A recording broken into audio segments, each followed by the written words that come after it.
This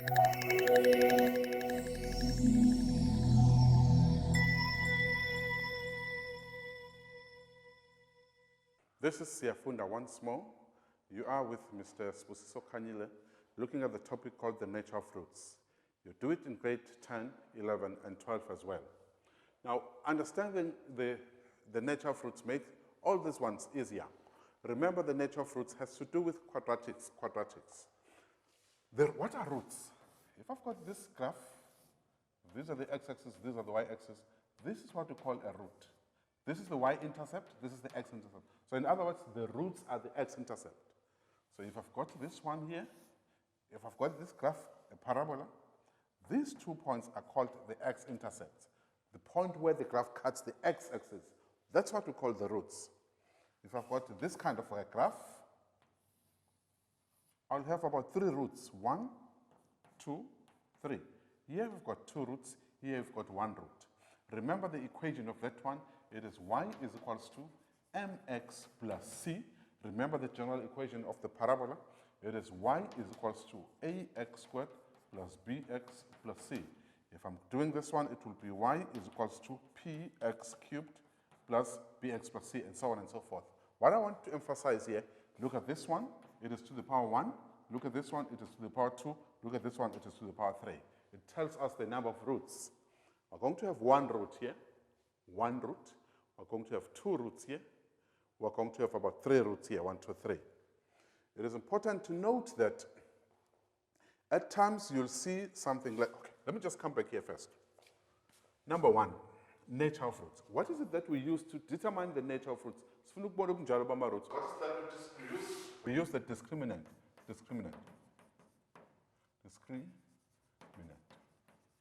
This is the tool that we use to determine the nature of roots. What is the discriminant? Delta is equals to b squared minus 4ac. This is what we call the discriminant. It's important to note what a discriminant is. But looking at this, b squared minus 4ac, where do we usually see that? Remember while we were doing a quadratic formula, we're solving x. When we don't find factors, we use quadratic formula, which says x is equals to minus b plus or minus square root of b squared minus 4ac all over 2a. This is what we call the quadratic formula.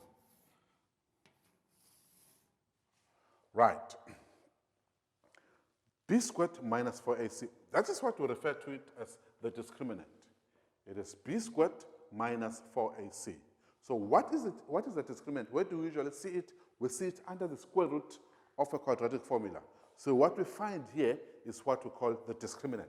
It is important to note where does it stay. It stays under the square root sign of a quadratic formula.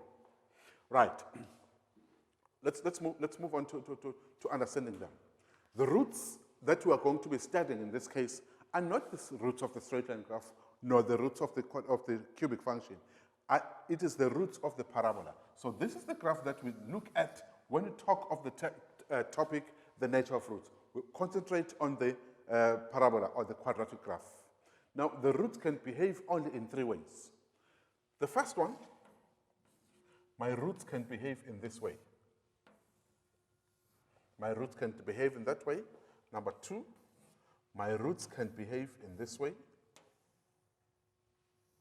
And number 3, my roots can behave in this way. Where do I start? Let's start with the easier one. Do we see any roots there? No, there are no roots. This graph did not touch the x-axis.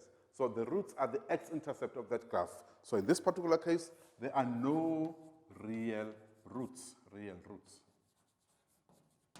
Or, if you don't want to use the word real roots, we say imaginary roots. Imaginary roots means one and the same thing. Do we see the roots here, the x-intercepts here? Yes, we do see them. How many do we have? 1, 2. There are 2. Are they the same? No, they are not the same. This one is negative, and the other one is positive. So how many roots can we see here? We see there are 2 real, 2 real and unequal roots. That's what we see there. Remember in your previous grades, if for example, you were solving for x, it's important to think of it in this way. When you solve for x, you have something like this: x minus x plus 1 into x minus 3 equal to 0. What is the answer here? This becomes x is equals to 1 or x is equals to 3. Minus 1, minus 1, minus 1. X is equal to minus 1. So these are the roots. So this is, I'm making an example of this one. So if this is minus 1, that will be about 3. So there are two roots, this one and that one. The other one is positive, the other one is negative. But that's not the kind of problem, that's not the only kind of problems that we get. At times you'll have a problem like this, x minus 2 into x minus 2 equal to 0. What is the answer here? X is equal to 2 or x is equal to 2. What is this saying to us? There are two values at the same time, at the same point. So this is the value. It cut here going down and cut on the same place going up. So this is where you will have two equal roots. Here, these are two unequal roots. So what are we saying here? Here we've got two real and unequal roots. What do we have here? There are 2, 1, 2. They are real, but they are the same.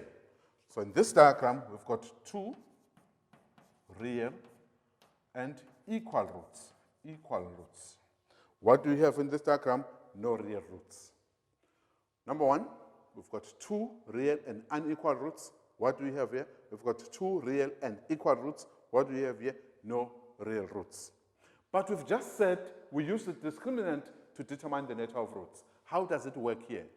Remember, when I'm checking my discriminant, my b squared minus 4ac, if this value here that is inside the bracket, if it is positive, then I will get 2 real and unequal roots. If the value of the discriminant, if it is positive, I will have this situation.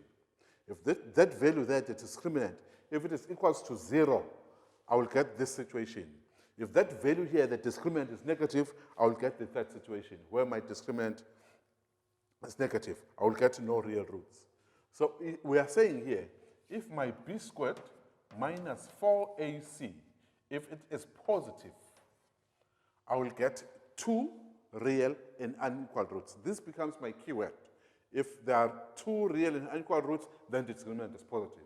If the discriminant is positive, then I'll have 2 real and unequal roots. Right, coming to this one, 2 real and equal roots. Then my b squared minus 4ac, which is the discriminant, which stays under the square root sign of a quadratic formula, it will be equals to 0. If my b squared minus 4ac is equal to 0, I will have 2 real and equal roots. And if my b squared minus 4ac is less than 0, if it is negative, I will get no real roots or imaginary roots. So these 3 diagrams becomes vitally important in understanding the topic, the nature of roots. The diagram number 1, there are 2 real and unequal roots, then the discriminant will be positive there.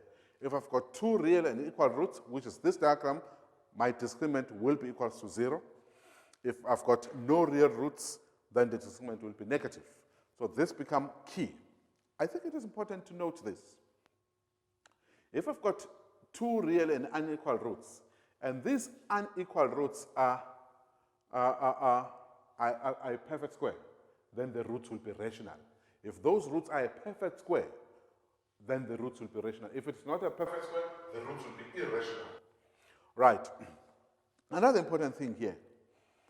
These become our keywords: unequal, equal, no real roots. They become my keywords. If I see the word unequal, and I should know that the discriminant there is positive. If I see the word equal root, I should know that the discriminant is positive. But at times we'll mix each other, as we'll see in the examples that will follow. Let us look at the first example here. We're given this equation, x is equal to minus 2 plus or minus square root of p plus 5 all over 7. For which value of values of p will the equation, number 1, have 2 real solutions, number 2, no real solution? Let's start with this one. 2 real solutions. Okay. It is important that when we say 2 real solutions, we do not say whether they are equal or unequal. I think that becomes vitally important. If we say 2 real solutions, there is only one, real. There is no unequal or equal. Do we have real there? Yes, we do. Do we have real here? Yes, we do. Maybe let's just say if it was real and unequal roots, it was going to be this situation. If they say real and equal roots, it was going to be this situation. However, now we're just talking about real solution. Just real solution. Real is there, real is there. So you mix the two. You mix both equal, greater than and equal sign. So we say here, if it is only real, we say our b squared minus 4ac is greater or equals to 0 because it combines the two. Real, we do have greater than, we also have real equal. So we say if it is only real, it is not clear whether it is this section, whether it's unequal or equal roots. We just say our discriminant is greater or equals to 0 if it is only real.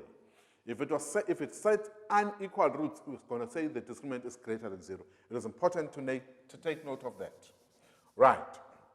Our discriminant is b squared minus 4ac. I said, where do we get our discriminant? We get it under the square root sign. But we don't have any b's and c's here. We only have p. This is exactly the same as this. It is in the same form. This one and that one is in the same format. So this then becomes the discriminant, what is under the square root sign. So we know that when it is only real, we make our discriminant be greater or equals to 0. So in this particular case, our 2p plus 5 must be greater or equals to 0, our discriminant. Now let's solve for p here. For which values of p? We're looking for p. So we take this one that side. Our 2p will be greater or equals to minus 5. Then our p will be greater or equals to minus 5 over 2. That's how we find the values of p. So all the values that are greater or equals to minus 5 over 2 will be part of our solution. Look at the second one. For which value or values of p will the equation have no real roots? Once we have no real roots, it's the only one. It's unlike real. Real combines these two. But when we talk of no real roots, we know that our discriminant must be less than 0. So we know that this is our discriminant in this particular case. It is 2p plus 5. Since there is no real roots, so we'll make your discriminant to be less than 0. So our discriminant in this case, it is 2p plus 5. So it should be less than 0. Then you solve for p. P will go that side. It's the same solution as this one. So our p, our 2p, will be equals to minus 5. Therefore, our p will not equals to. It's less than. Let's not lose the sign. So our p is minus 5 over 2. That's some typical examples of how to solve for the nature of roots. I want us to go to this last one. The understanding is the same, is that what is under the square root sign, we call it the discriminant. It is the one that will determine the nature of roots. Let's look at this one.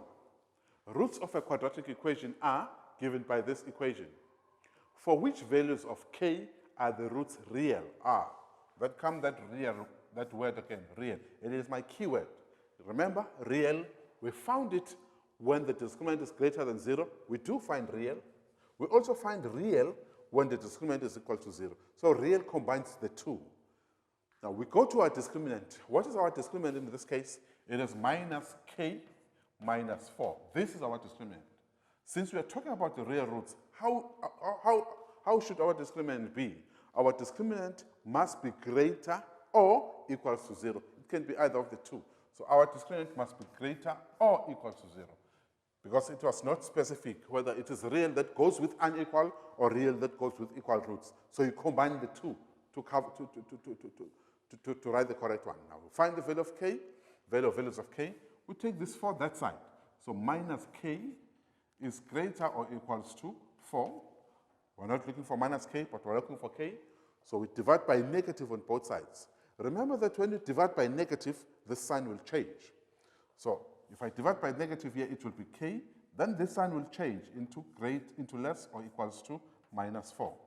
Now the question that arises here is, why is the sign changes when I divide by minus on both sides? When you divide by minus, the sign will change. Let's look at the scenario here. So it will help us in understanding the inequalities. If I've got a number 5, let's say number 6 this side, and the number 3. Let's look at these two numbers. Look at those two. Which number is big here? Which number is bigger? 6 is bigger than 3. So in this case, 6 is greater than 3. Right. When we divide by negative on both sides, if we divide this by negative, I will have what? Negative 6. If you keep the sign as it is, it will say negative 3. Right. Look at these numbers. Remember your number line. Remember your number line quickly. If this is 0, this is 1. Okay, let's make it 2. This is 2, 4, 6. This is minus 6, minus 4, minus 2. So minus 3 somewhere here. The number, this number is bigger than this one is bigger than this one is bigger than this one, and so on and so forth. So this number here, which is 3, which is minus 3, is bigger than this number. Let's take note of that. Now, when we look at this one, 6 is bigger than 3. This is correct. This statement is correct. But when we divide both sides by negative, everything changes. So I would have negative 6 here and negative 3. Now, when we look at these two numbers, negative 3 and negative 6, which number is big? Negative 3 is bigger than negative 6. But this one is saying negative 6 is bigger because it comes out as a number. Now, this will be lies. That is why when you divide by a negative, these signs have to change because it is no longer true, but because minus 6 is now less than minus 3. So it is important that when you divide by a negative, you change the sign. That is why we had negative k here is greater than 4. When I divide by negative on this side, then the sign will change for this to be correct. That is the nature of roots. Thank you.